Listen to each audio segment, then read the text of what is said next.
I'm Tracey Kruger and I'm a rural photographer living here at Croxton East near Penshurst in Victoria. I keep one camera in the car and I've always got a camera nice and accessible, and I just keep an eye out, I suppose. I'm always thinking about something that might be interesting to somebody else. Well, right now we're at Lightwood, which is the Kruger family property. My husband's family have been here since I think the late 1870s. And in this direction we can quite often line up with Mount Napier, and straight to the north of us over here is the Grampians at Dunkeld. So anywhere I go around the farm I could normally get a nice backdrop behind the cattle or the sheep or the men cropping. In the farming community, as soon as you're shearing, half the neighbourhood normally shows up. Everyone likes to come and visit while you're shearing. It's a socially acceptable time to kind of call in and say hello. So I decided that shearing was a really interesting thing and that it needed to be documented, and more people needed to see what I get to see all the time.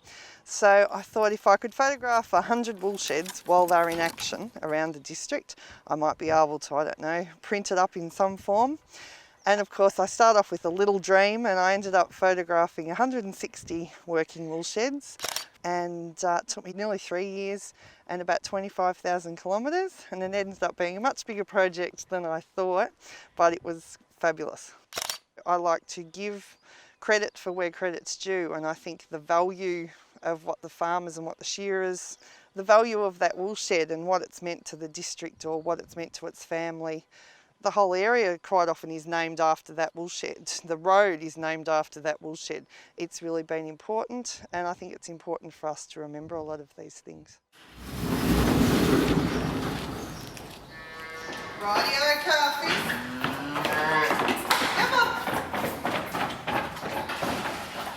In 2015 I bought out We Love the Farm, and that's for children with real photos and all about farming. And this year I brought out just a small one, a little bit like a reader, called We Love the Lambs, and that chronicled all this year's lambing season and the pet lambs. So I'm fairly involved in the community. I do football and netball photography on my weekends. I'm involved in our local church. I'm involved with the kids' schools, and I seem to be a call-out person for a lot of community organisations now with my photography, which is lovely. And I kind of look at it like I've always been very community-minded, and I support my community, but my community is very good at supporting me as well. I really try to highlight a lot of what's happening in the district, because a lot of what people are doing is really great, really interesting, really good work, whether it's with the shearing or with just general local events. And yeah, I tried to snapshot that and hopefully give them a little bit of the credit they deserve, and keep it for historical sake as well. You've got to find your joy in your daily life doing whatever it is that you're doing, and I love farming, but still just getting some nice photos of what's happening on the farm all the time, so that you feel like you've achieved something in the day rather than just wash the dishes.